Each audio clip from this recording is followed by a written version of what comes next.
Well, welcome from Mumbai. We've got some interesting guests for you. There's an interesting theme ahead that we're trying to balance here between the need for growth and some of the challenges and the headwinds that we're facing both on the economic and social front. The big question is, how will the budget balance these? I'm joined here by Dinesh Kanabar, CEO of Dhruva Advisors, well-known tax expert, CA Gupta, tax partner, Deloitte Haskins & Sells, Devupam Chaudhary, Chief Economist at Xiphon Research, and Murthy Nagarajan, Head Fixed Income at Quantum AMC. Gentlemen, thank you all for joining us. Dinesh, let me begin with you. I mean, this is before the budget. We don't want to get too much into specifics, but let's try and build a few themes that we're all concerned about, and equally, these are the areas where there should be opportunities. I think if you look at one of the key things really which is coming up is how is the budget going to deal with capital markets. There are a number of issues which have come up over the last few months. We have heard about whether the holding period for shares is going to be bumped up to 3 years to qualify as long term, which in principle looks like an okay issue, but really is this the right time, not the right time with everything happening. What's the government going to do on simplification of tax laws? What's the theme there? I mean, what could the government be trying to do? I mean, this is more for so that our audience understands. Is it? So really the point really which comes up is that can a share held for just really a year qualify as long term? What is long term in the context of overall a taxation perspective? And really the issue which is coming up is that can just something be held for 12 months constitute a long term? So really, will the government bite the bullet and say it's 3 years, which of course if it does is right from an economic perspective, but is this the right time to do, just given the fact that the government's own divestment program is on a back foot? Again, there is this whole emerging theme of tax the super rich. And the question really is the government going to introduce an additional tax, for example, on dividend distribution? So there is a talk really that all the companies today pay a dividend distribution tax, which is about 20%. Now that subsidizes the rich, who otherwise would have paid 30% at the cost of the not so rich, who would be paying tax at a lower rate. So is there going to be an additional tax imposed on the rich receiving dividends? And we got to see how does the government approach it. I think the government would like to dispel this, as we say, suit boot ki sarkar image. They want to be seen as being a sort of anti-rich, but does not have to really mean that it is negative necessarily, but really how does the balancing of resources happen? Right, and in the run-up to this budget, we've been talking about the pressure on the agrarian front, and which was also highlighted in the budget in 2015-16. Devupam, if you were to list the 2 or 3 key areas that we are facing stress on the agrarian front, and how could that potentially impact the budget, what would they be? The most important challenge that the agricultural economy faces today is obviously it's still linked a lot on the monsoons. So 2 years of bad monsoons and Indian agriculture collapses. So that is something that needs to be tackled on a war front, that our agriculture, the coupling between monsoons and agriculture needs to be broken with efficient supply chain management, efficient storehousing, etc. And also if you look at the income distribution that happens in the agrarian economy, it's there in the urban economies also, but it's much more pronounced in the agrarian economy in the terms of the skewness. So a handful of landowners, a handful of business people in the agricultural economy gets a concentrated amount of the wealth that is generated from that sector compared to the rest of the guys who are small landowners. So you're or also farmers. saying this is a good time to revisit, at least conceptually, as we've done in the past, We the need concept to of increase the tax base in the agricultural front by taxing more of the guys who are concentrating more wealth in the agricultural economy. Is a major reform that is needed. Okay. Murthy? If you were to look at the key things that the markets are looking at ahead, thematically. Thematically, how is he going to balance growth with this need for fiscal prudence? That is the most important thing. Last year also, they have not been able to adhere to the fiscal deficit target. This year also, there is talks that, okay, he is not going to achieve this fiscal deficit target. What might cause the distortion in your mind? The distortion in the mind is that, okay, one is the 7th pay commission which he has to implement. That is one. But the most important point which markets will actually look out for is that if at oil being at 30, 35, if you are not able to meet a fiscal deficit target, so how are you going to achieve it when oil prices actually starts moving up? So when the subsidy burden is the lowest at this point of time, you are not able to achieve targets. And every time you are going on saying that I will achieve it 1 year, 2 years later, so that can create a negative perception for the market. There's income and there's expenditure. So where would you like to see action, at least as a theme in this budget then? The action from our side will be like how is he going to generate the resources? Like you're saying in the income side. In the income side, but he has already given the indication that PPF and all he has to tax. He is saying that okay, corporates have been giving a lot of exemptions.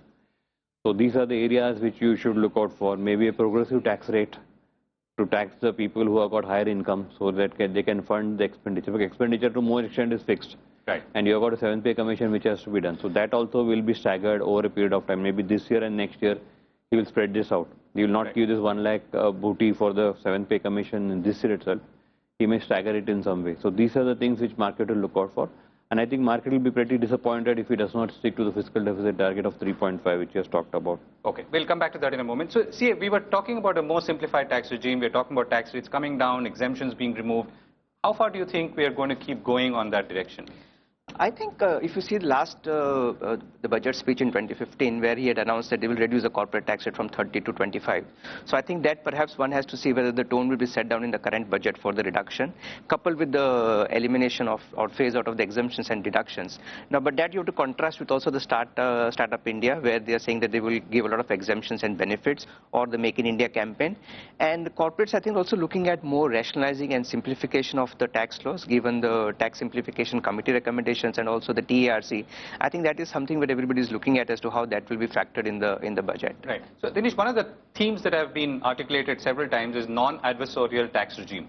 Are you getting a sense or comfort that we've moved forward in that direction? The answer is absolutely yes. So in the last 6 months, a number of concrete steps have been taken. And maybe the government has not taken credit for some of the things that it has done. So for the first time, we are talking about a fact that if a tax officer makes an addition, which is a high-pitch addition, there is a local committee to whom you can go and complain. Again, CA spoke about this whole issue about simplification committee. And the simplification committee recommendations, which I think, the implementation of which I think is key to this budget, it actually speaks of the fact that the income tax department will have to pay a penal rate of interest if it does not give you refunds on time. How assessments cannot be reopened once they are completed. So simplification, certainty, a couple of recommendations, for example, on issues where there has been ongoing litigation. So we have this section 14A of the Income Tax Act, which provides that if you get tax exempt income, any expenditure is not allowable as a deduction. And there has been this huge controversy as to dividend, which is taxed in the hands of the companies, is really tax-free income at all or not. It's simply in whose hands it is taxed, not whether it is taxed at all or not. And again, the committee has come back to say that dividends will not be covered within the ambit of 14A. So some very, very positive recommendations are sitting right there. I think the key really is, on the one hand, you want to augment the resources, and therefore you want to tax the super rich. On the other hand, you've already given a commitment that you will lower the rate of tax. How will you do that? And again, as CAG mentioned, really, this whole issue regarding Make Up India needing benefits, absolutely no question about it. Make in India needing benefits. The industry clamoring for non-elimination of R&D linked deductions, and on the other hand, simplification, which really requires. So what's happening here? Is it that, obviously the economy is not growing as fast as we would like it to, and therefore are we going to pause on some of these, well-intentioned steps? No, I don't think so. So I think really two things. Earlier there was this mention about whether we look at income side or expenditure. I think really question is that if we are going to give deductions, are we giving the right ones? If we have to give subsidies, are we giving the right ones? Or are we really falling prey to really political pulls and pressures that come in right? So there is no situation where the government will be totally able to do away with exemptions and deductions. Are they the right ones? Are we really curbing our expenditure and just ensuring that the bureaucracy expenditure which we have goes just in the right direction? I think that's the key need. So, see, what's your sense? Are we, if you were to look at the gamut of exemptions, the gamut of rules and regulations surrounding tax and tax administration, is it becoming simpler? Is it becoming more efficient? Or not? If you analyze the exemptions and deductions today, they are into three different categories. One is those which are profit linked, others investment linked, and those which are geographic oriented. Two, of course, for the economic development of that particular region. I think there's a time to have a relook at all these exemptions and deductions and focus on those which you really want to, like the Make in India or the Startup India, and those which are really required to boost the economy. I think, and coupled with the reduction in the corporate tax rate, I think it is time to relook at these exemptions and only contain those which are really required for the overall growth of the economy. Right. So, Debupam, when we are still talking about the income and the expenditure side, so one of the things that reasons we need more income is because we want to support maybe more programs like NREGA. The last budget we were heading in a direction of reducing exposure, but this budget it looks like we'll increase, and maybe there will be other programs. What's your sense? See, this year's budget would be a balancing act across many platforms. And to just borrow from Murthy sir's point, what we need right now is a balance between fiscal deficit, how much fiscal deficit is acceptable and how much stimulus that needs to be given to this sagging aggregate demand. Because India is a demand-oriented country. We are not a China which is based on exports. So our demand needs to be rectified, which is right now increasing at a very slow rate. If you look at consumer sentiment, a global indicator to track, to understand how good or bad demand is, Indian consumer sentiment has been declining over the last 6 months now. There was a jump once the Modi government came, but that jump has gone away. So once again, consumers are not happy about, okay, so what are the consumers not happy about? Inflation is something consumers are finding it okay, now inflation is going to come down, there's no doubt about it. Borrowing comfort is high because now consumers know that interest rates are coming down. They're not happy about, they're not confident about their job security. So what consumers today in the country are saying that, okay, if I have to change my job, if I lose my job, there is no certainty that I'll land up in a better job or I'll at least secure a job. So this kind of an environment needs to be so how can the removed. budget address something like this? See, the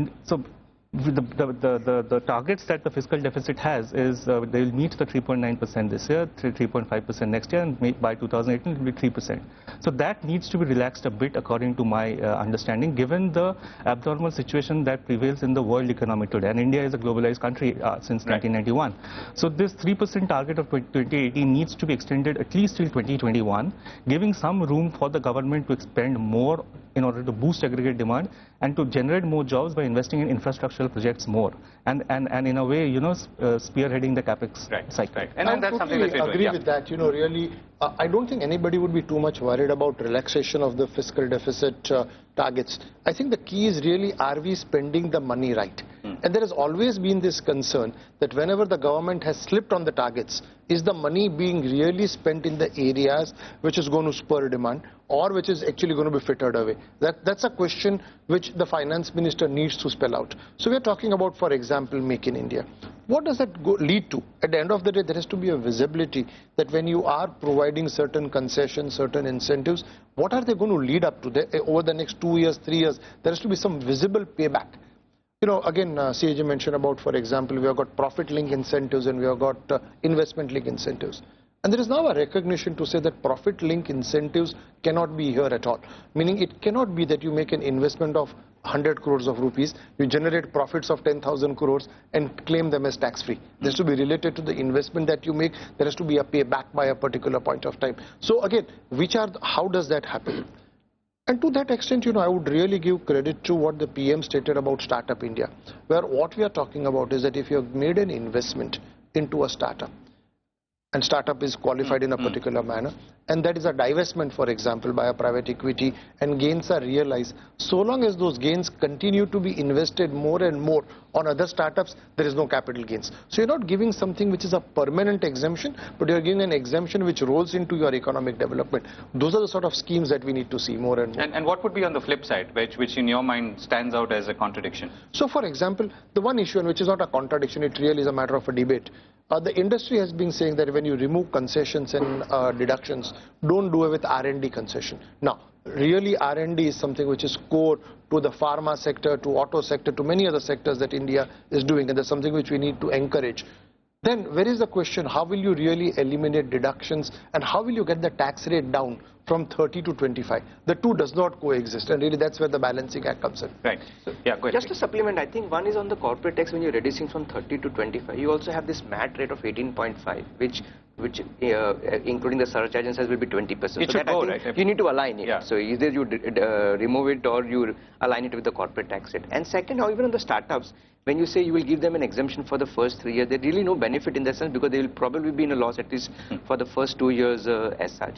Maybe the other way to be looked at is will be maybe to give a period, that 3 out of 5 years or maybe 5 out of 10 years in that sense. So that will perhaps give them more motivation. And second will be to provide them a more simplified regime of taxation rather than to have them comply with all the TDS provisions, tax audit, transfer pricing and so on. So if they have the threshold, then make them regime more simplification, tax them on a presumptive basis and do away with all the requirements. So while it's good to talk about what's happening with Startup India and young enterprises, are we ignoring large enterprises who are also facing other challenges, including of investment growth, demand growth, stressed balance sheets? I think on the large corporate houses, I think they will be more looking at the rationalization provisions, as Dinesh mentioned, on the 14A or maybe the capital gains and so on. I think for them, if you provide them a more hassle-free tax regime, I think they will be more inclined towards that. And given the Tax Administration Reform Committee and the Retired Justice Ishwar Committee, number of measures have been proposed in 2 or 3 different phases to curb litigation or to reduce litigation. So one of the things we're looking forward to see is how many of those Ishwaran Committee recommendations will get transformed into action in the budget. Okay. Murthy, let me come back to you. From budget to budget, I mean, the markets have obviously not had a good time for many reasons for that. But we're also seeing, interestingly, foreign institutional investors selling in India, domestic investors, though have they pulled back a little bit, still holding relatively strong. What's your sense going forward? One of the point is obviously that global markets have been bad, so that is one of the reasons why they have been pulling market. But the last 6 months, most of the outflow has been India specific. One of the worry which people have got is that, of course, what I alluded before on the fiscal deficit target. He has talked about reducing it over a period of time. Investments have come based on that. Now there's a talk that we may actually reduce it by 1 more year. What do you say? So Debupam feels that we need to let loose a little bit. Yeah, but the point is that this target was supposed to be achieved in 2009. Okay. So this 3% fiscal deficit target was supposed to be achieved in 2009. We are already in 2016 and we are still talking about that. One of the reasons which is happening is that most of the government, like, we cannot actually see what they are actually doing with that money. We are ready to do that, but is it actually promoting jobs? Is it that, okay, this 3.9 or 4%, whatever he's talking about, is it actually going to help you in that? It does not seem to be. Like, even if the economic survey talks about Air India, loss-making companies. So many PSUs are there which are loss-making. And they are all sticking, because one of the reasons is that there is no exit for these people. You are going on giving them salaries, then their losses and losses are piling up. And there is nothing happening. If you are going to, again, take the money and give it to them, it's not going to solve the problem. It's not going to create jobs. Income. So you're saying that we need to focus with much greater precision on the expenditure side and make sure that we channelize money or just funds more efficiently. Just on that point, really, on, like, for example, the mention about Air India, other PSUs, which I think I totally agree with. Some time back, there was just this start, and it simply fitted away, where a finance minister would first begin to say, this is what I proposed last year, and this is what I achieved. And somewhere along that accountably seems to have gone away. We are just living year on year on year, rather than going back and seeing what are we doing. The other one question which comes up is that there is almost this whole thing on GST which has been sort of staggering, and there is an expectation this year that the service tax, for example, will get enhanced from 14 to 16. And everybody seems to have taken it in their stride. So we went from 12 to 14, 14 to 16. But when GST would come, that 18%, which is where we are heading to, will be accompanied by credits and whatever else. None of that is happening today. So you are not getting input credits, you are paying higher and higher tax. And where is that accountability? What's happening out there? That's something which we need to really be concerned. Right. So one of the concerns that's been expressed is that the government has an ability to keep raising excise with no specific accountability. I mean, I don't know whether you have any thoughts on that. No, the only thought on the GST is, even the economic survey alluded to that there is a tax leakage on GST front to 3.3 lakh crore, and therefore there's one area which the government also and also the taxpayers are looking at as to how the GST will be rolled out in the coming budget. So that, I think, everybody is looking forward to that. Okay, right. So, Murthy, can I come back to you? I was asking you about markets. So, what's your sense? I mean, if you were to look at the year ahead now, assuming that the expectations from this budget are relatively muted from the market, and it's also reflected in the way the Sensex has been moving, which is not so much thanks to domestic factors, but more global. How could things pan out? Like I said before, last 3 months, 6 months, it is basically about India specific, where the market has moved. Today, India is, from year to date, we are the worst performing market. We can say that last 2 years we have performed well, but there is a feeling that whatever this government has promised, that is not actually getting some fructification. There is no game plan which these people have got. Like I talked about fiscal deficit, other thing about GST. So many things have been promised, but delivery has been not up to that level. So that's why the market is falling. And if the government has to show that there is some commitment towards that, something on Make in India, if skilling India, if they start working on that and they start simplification of process, maybe the markets should be better. Right. So we're still talking about simplification, Dinesh. Why is that? So I think, first of all, inherently, actually there is this whole talk on simplification, I think, is actually not warranted. I'll tell you why. our tax laws per se are not complex. It is really the way they are administered that it becomes complex. So everybody in the world will tell you that our transfer pricing regime is comparable with anything else in the world. And yet 70% of the world disputes on transfer pricing reside in India. So it's really how do we approach, because the way we have devised our tax laws is every single officer is free to interpret the law that he wants. And just imagine thousands of officers interpreting the same code but without any unified direction. And the one question which comes up repeatedly is, can we have a single direction to that? So why is it that, for example, economies like UK, USA, which are as tight as what we are, where the tax administration is not any simple, but there is a unification of approach, and how do we achieve that? I think that's the key goal. Really. Right. So we didn't touch upon the individual taxpayer. CA, do you have any thoughts on what are the kind of exemptions that we should look forward to? I think as Mr. Murthy referred to in the beginning, I think there is a reference in the economic survey of the government going by the TEE way or the EET way, although they preferred the latter one.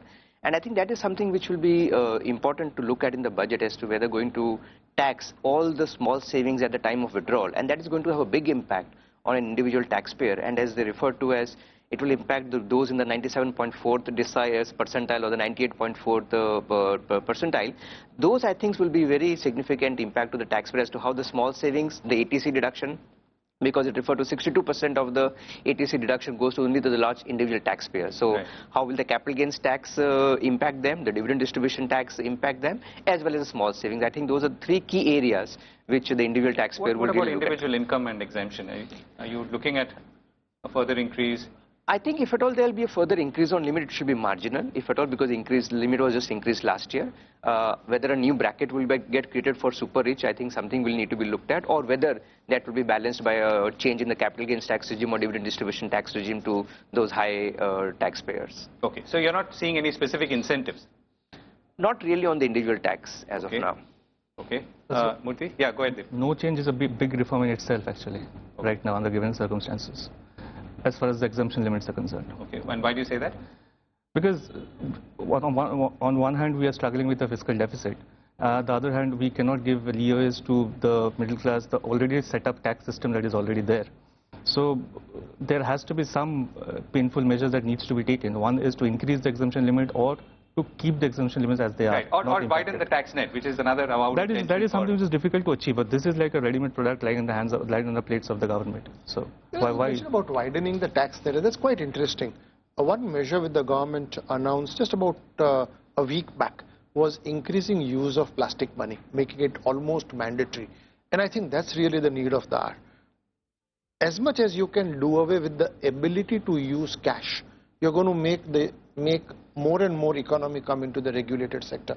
The government needs to work on this. So if, for example, today, while there are restrictions on deduction for business expenditure, there is no such restriction for cash expenditure.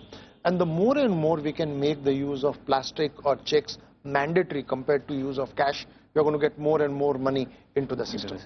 Right, so we're running out of time, so I'm going to get a quick, what are the one or two things that you're looking forward to or would expect? So let me begin with you, Murthy.